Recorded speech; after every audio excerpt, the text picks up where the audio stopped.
Hello friends for all students में आप सभी का एक बार फिर से स्वागत है। आज हम इस वीडियो में संसदीय व्यवस्था को अच्छे से समझने जा रहे हैं। तो फ्रेंड्स वीडियो को पूरा देखें ताकि आपको पूरा का पूरा टॉपिक अच्छे से समझ में आ सके। फ्रेंड्स आधुनिक समय में कार्यपालिका और विधायिका के संबंधों के आधार पर आधुनिक लोकतांत्रिक सरकारें दो तरह की होती हैं। एक सरकार होती है संसदीय व्यवस्था पर आधारित, दूसरी है राष्ट्रपति शासन व्यवस्था पर आधारित। भारत में संसदीय व्यवस्था प्रचलित है। भारतीय संविधान का अनुच्छेद 74 और 75 केंद्र में यानी कि जो सेंट्रल गवर्नमेंट होती है पूरे देश के लिए, उसके लिए संसदीय व्यवस्था का उपबंध करता है। इसके साथ ही भारत का संविधान राज्यों में भी अनुच्छेद 163 और अनुच्छेद 164 के जरिए राज्यों में भी संसदीय व्यवस्था लागू करता है। कहने का मतलब यही है कि भारत में केंद्रीय और राज्य दोनों ही स्तरों पर संसदीय व्यवस्था लागू है। फ्रेंड्स संसदीय व्यवस्था क्या होती है? संसदीय व्यवस्था सरकार की वह व्यवस्था है जिसमें कार्यपालिका अपनी नीतियों एवं कार्यों के लिए विधायिका के प्रति उत्तरदायी होती है। मतलब जो कार्यपालिका होती है, कार्यपालिका को आप सरकार समझ सकते हो, जिसमें मंत्री वगैरह होते हैं जो प्रशासन करते हैं। तो जो कार्यपालिका होती है वो विधायिका के प्रति उत्तरदायी होती है।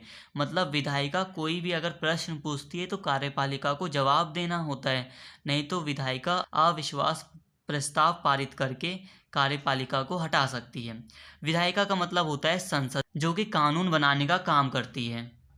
इसके विपरीत राष्ट्रपति शासन व्यवस्था में कार्यपालिका विधायिका के प्रति उत्तरदायी नहीं होती है। बहुत सिंपल है, संसदीय व्यवस्था में उत्तरदायी होती है, जवाबदेही होती है, परंतु राष्ट्रपति शासन व्यवस्था में ऐसा नहीं होता है।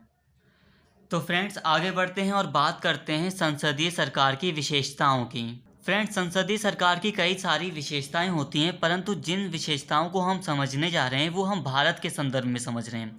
हाँ, ऐसा जरूर है कि भारत की संसदीय व्यवस्था और ब्रिटेन की संसदीय व्यवस्था में थोड़ा सा अंतर है, थोड़ी सी विशेषताओं में थोड़ा सा अंतर है, परंतु अभी हम संसदीय विशेषताएं वही देख रहे हैं जो कि भारत में है। तो संसदीय सरकार की सबसे बड़ी विशेषता है नामित एवं वास्तविक कार्यपालिका। संसदीय सरकार में नामित एवं वास्तविक कार्यपालिका होती है। कहने का मतलब यही है कि राष्ट्रपति देश का नाम मात्र का मुखिया होता है। वो प्रधानमंत्री के नेतृत्व वाली मंत्री परिषद की सलाह अनुसार ही कार्य करता है। भारतीय संविधान के अनुच्छेद 74 में ये व्यवस्था की गई है कि जो राष्ट्रपति है वो प्रधानमंत्री के नेतृत्व वाली मंत्री परिषद के अनुसार मंत्री परिषद की सलाह पर कार्य करेगा। इसके साथ ही 42वें एवं 44वें संवैधानिक संशोधन के द्वारा ये साफ कर दिया गया है कि मंत्रिमंडल की सलाह राष्ट्रपति को माननी ही पड़ेगी। इसके अतिरिक्त संसदीय सरकार की एक प्रमुख विशेषता यह है कि संसदीय सरकार में बहुमत प्राप्त दल का शासन होता है। मतलब लोकसभा में जिस भी राजनीतिक दल को बहुमत प्राप्त होगा उसी का शासन होगा, उसी की सरकार बनेगी। जैसे कि आज के टाइम पर अगर भारतीय जनता पार्टी की सरकार भारत में है तो उसका कारण यही है कि भारतीय जनता पार्टी को लोकसभा में पूर्ण बहुमत प्राप्त है। बहुमत का मतलब यहाँ पर होता है कि 50% से अधिक सीटें। जैसे कि लोकसभा की 543 सीटें हैं, तो इससे 50% से अगर अधिक सीटें किसी भी राजनीतिक दल को प्राप्त हो जाती हैं तो उसी का शासन होता है। इसके अतिरिक्त संसदीय सरकार की एक अन्य विशेषता यह है कि संसदीय सरकार में सामूहिक उत्तरदायित्व होता है। सामूहिक उत्तरदायित्व का मतलब यह है कि संसदीय सरकार में जो मंत्री परिषद होती है वो पूरी तरह सामूहिक रूप से विधायिका के प्रति उत्तरदायी होती है। कहने का मतलब यह है कि कोई एक मंत्री उत्तरदायी नहीं होता है, मतलब सामूहिक रूप से वो उत्तरदायी होते हैं, क्योंकि वो सभी मंत्री एक साथ बैठकर निर्णय लेते हैं तो सभी की जिम्मेदारी मानी जाएगी, किसी एक मंत्री की जिम्मेदारी नहीं मानी जाएगी। इसके अतिरिक्त संसदीय सरकार में राजनीतिक एकरूपता पाई जाती है। कहने का मतलब यह है कि मंत्री परिषद में जो सदस्य होते हैं वो एक ही राजनीतिक पार्टी से होते हैं, और अगर कई बार गठबंधन की सरकार बनती है तब भी मंत्री परिषद के सदस्य सर्वसम्मति से ही निर्णय लेते हैं। तो राजनीतिक एकरूपता पाई जाती है, उनमें विवाद नहीं होना चाहिए। इसके अतिरिक्त एक विशेषता ये भी है कि दोहरी सदस्यता पाई जाती है।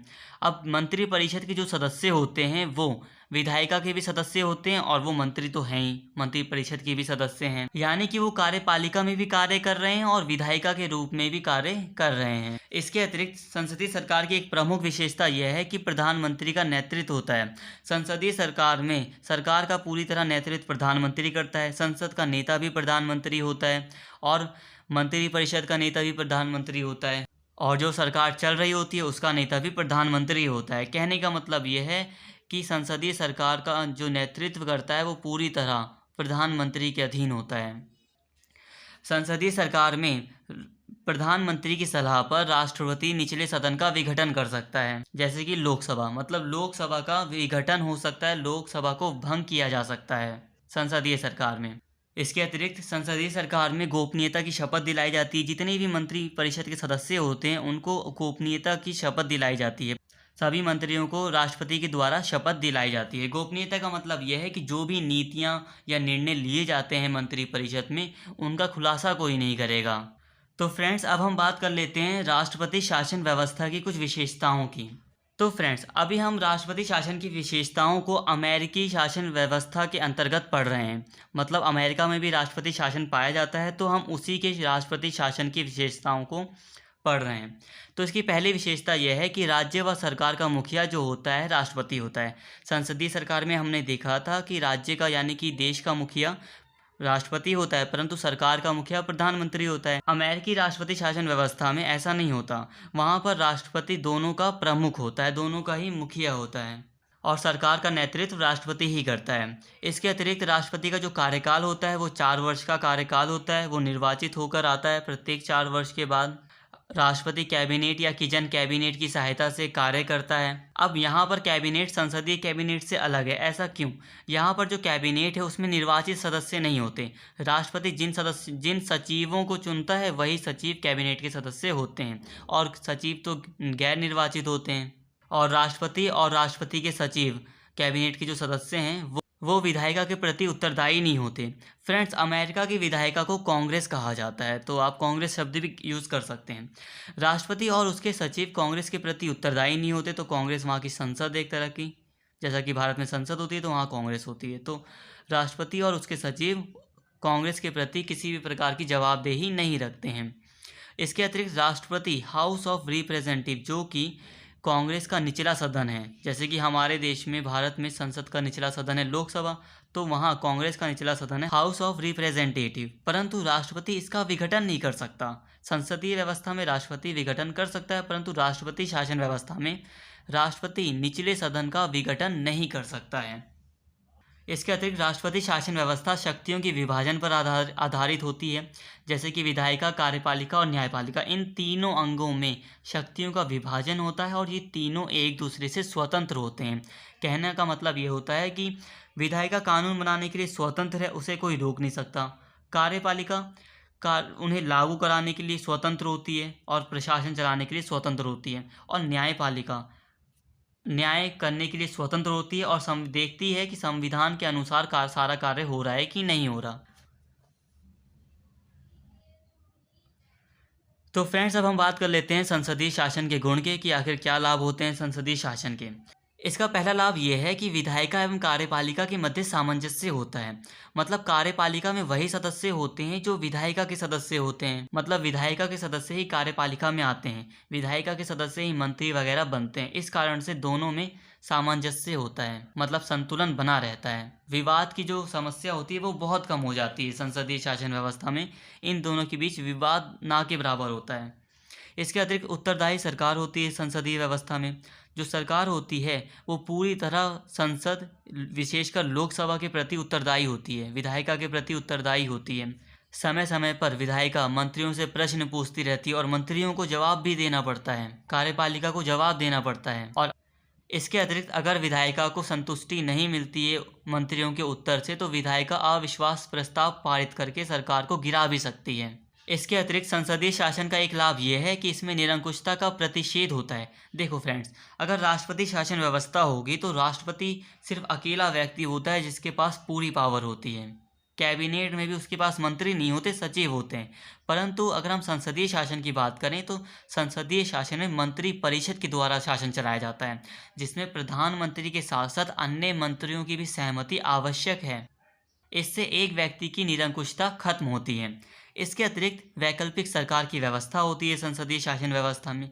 अगर लोकसभा में सरकार अपना बहुमत खो भी देती है तो विपक्ष का नेता अगर ये विश्वास दिला देता है राष्ट्रपति को कि उसे बहुमत प्राप्त है लोकसभा में, तो विपक्ष अपनी सरकार बना लेता है। इसके अतिरिक्त व्यापक प्रतिनिधित्व होता है संसदीय शासन व्यवस्था में। व्यापक प्रतिनिधित्व होता है। कैसे होता है? अब संसदीय शासन व्यवस्था में मंत्री परिषद के द्वारा शासन चलाया जाता है। तो मंत्री परिषद लगभग 70 से भी ज़्यादा है अगर हम भारत में बात करें तो वो 70 मंत्री अलग अलग प्रदेशों का प्रतिनिधित्व कर रहे हैं, जनता के वो प्रतिनिधि हैं, तो इससे व्यापक प्रतिनिधित्व हो जाता है। फ्रेंड्स, अब हम बात कर लेते हैं संसदीय व्यवस्था के दोष के कि आखिर क्या कमियां हैं संसदीय व्यवस्था में। इसकी पहली कमी तो ये है कि इसमें अस्थिर सरकार बनी रहती है। इसमें कोई गारंटी नहीं है कि सरकार अपना कार्यकाल पूरा कर पाएगी। कई बार देखा गया है कि सरकार बनने के कुछ महीनों बाद ही गिर जाती है। कई सारे नेता दल बदल कर लेते हैं, जिसके कारण सरकार अस्थिर हो जाती है, गिर जाती है। किसी एक राजनीतिक दल को लोकसभा में पूर्ण बहुमत प्राप्त नहीं हो पाता है, इस कारण से कई बार सरकारें गिर जाती हैं। इसके उदाहरण हम देख सकते हैं, जैसा कि मोरारजी देसाई की हमने सरकार को देखा, चरण सिंह, वीपी सिंह, चंद्रशेखर, देवगौड़ा, के गुजराल की नेतृत्व वाली जितनी भी सरकारें हैं वो सब की सब अस्थिर सरकारें थीं। इसके अतिरिक्त इसका एक दोष ये है संसदीय व्यवस्था कि इसमें नीतियों की अनिश्चितता होती है, मतलब नीतियों में कोई निश्चितता नहीं पाई जाती है।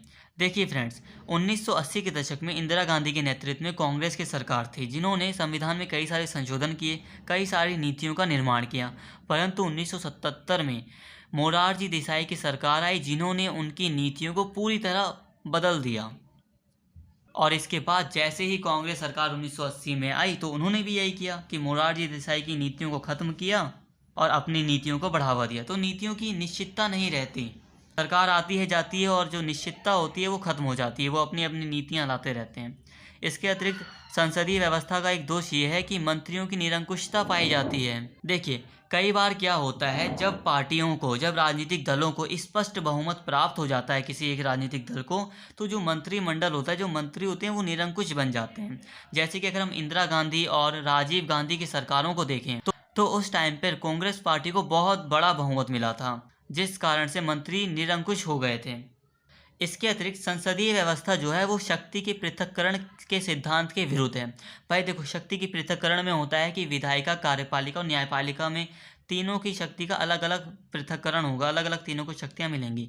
परंतु इसमें क्या होता है, संसदीय व्यवस्था में कार्यपालिका और विधायिका दोनों मिलजुल कर कार्य करते हैं। दोनों की ही शक्तियों का उपयोग जो है वो कैबिनेट करता है, क्योंकि जो बड़े बड़े मंत्री होते हैं वो संसद में भी हैं और वही मंत्री कैबिनेट में भी होते हैं। तो ये मिले जुले रूप में शक्तियों का प्रयोग हो रहा है। इसके अतिरिक्त संसदीय व्यवस्था का एक दोष ये है कि अकुशल व्यक्तियों द्वारा सरकार का संचालन किया जाता है इसमें।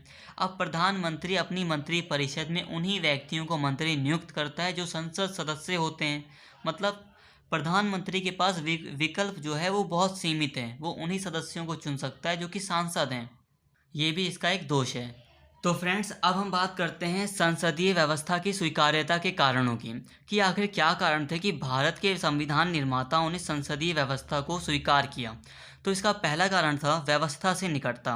अब जो संसदीय व्यवस्था थी उससे भारतीय लोग बहुत ही निकट थे, क्योंकि जब ब्रिटिशों का शासन था तो उन्होंने भारत में संसदीय व्यवस्था लागू की थी। तो इस कारण से भारतीय लोग बहुत इससे परिचित थे, इसलिए भी इस व्यवस्था को चुना गया।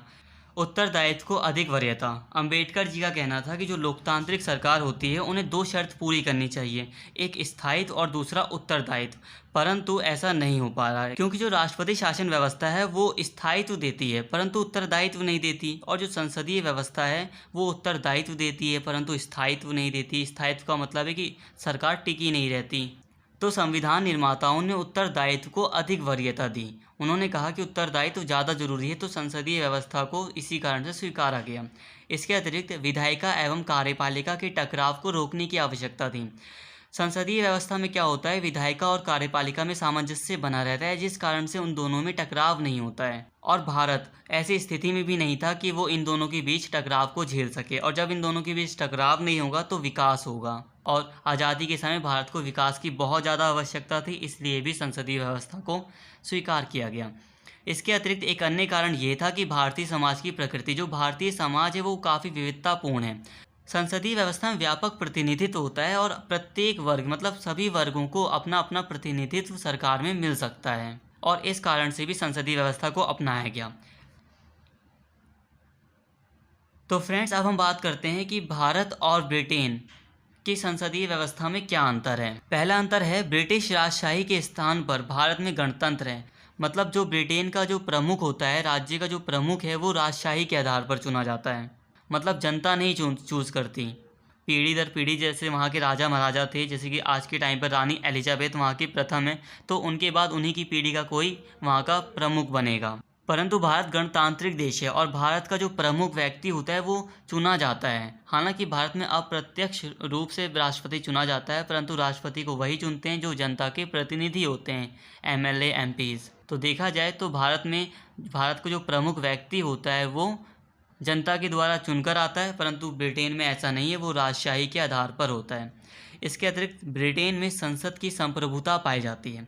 ब्रिटेन में संसद का कानून ही सर्वोच्च होता है, यहाँ तक कि न्यायालय से भी ज़्यादा पावरफुल है वहाँ की संसद का ही कानून वहाँ पर सर्वोच्च होता है। परंतु भारत में ऐसा नहीं है। कई बार संसद कानून बनाती है जिन्हें न्यायपालिका देखती है और न्यायपालिका उन कानूनों को रद्द भी कर देती है। इसके अतिरिक्त एक अंतर यह है कि ब्रिटेन का जो प्रधानमंत्री होता है वो निचले सदन हाउस ऑफ कॉमन्स का सदस्य होना चाहिए। वहाँ पर ये शर्त है कि हाउस ऑफ कॉमन्स का सदस्य ही प्रधानमंत्री बन सकता है, परंतु भारत में ऐसा नहीं है। भारत में चाहे उच्च सदन हो या निचला सदन हो, मतलब लोकसभा या राज्यसभा, दोनों ही सदनों का कोई भी व्यक्ति प्रधानमंत्री बन सकता है। इसके अतिरिक्त एक अंतर यह है कि ब्रिटेन में मंत्री वही बनते हैं जो संसद के सदस्य होते हैं, मतलब सांसद ही मंत्री बन सकते हैं ब्रिटेन में। परंतु अगर कोई व्यक्ति संसद का सदस्य नहीं है भारत में, तो वो भी मंत्री बन सकता है 6 महीने तक। अगर उसे इससे आगे समय के लिए बनना है तो उसे संसद की सदस्यता लेनी होगी। इसके अतिरिक्त एक अंतर यह है कि ब्रिटेन में मंत्री की कानूनी जिम्मेदारी होती है। प्रत्येक मंत्री की अपनी अपनी जिम्मेदारी होती है ब्रिटेन में, परंतु भारत में ऐसा नहीं है। भारत में सामूहिक जिम्मेदारी पाई जाती है। मतलब सामूहिक जिम्मेदारी का मतलब है कि पूरी की पूरी मंत्री परिषद उत्तरदायी होगी, पूरी की पूरी मंत्री परिषद जवाब देगी विधायिका को, परंतु यहाँ एक मंत्री की जिम्मेदारी होती है। इसके अतिरिक्त एक अंतर यह है कि ब्रिटेन में छाया कैबिनेट पाया जाता है। तो ब्रिटेन में छाया कैबिनेट एक ऐसी संस्था है जिसमें विपक्षी दल के नेता होते हैं जो देखते हैं कि जो मंत्री किस प्रकार से कार्य कर रहे हैं और उनसे सीखते हैं, परंतु भारत में ऐसी कोई व्यवस्था नहीं है। तो फ्रेंड्स, इस वीडियो में फ़िलहाल इतना ही, और अगर आपको वीडियो पसंद आई हो तो प्लीज़ चैनल को ज़रूर सब्सक्राइब करें, इस वीडियो को ज़रूर लाइक करें। Thank you.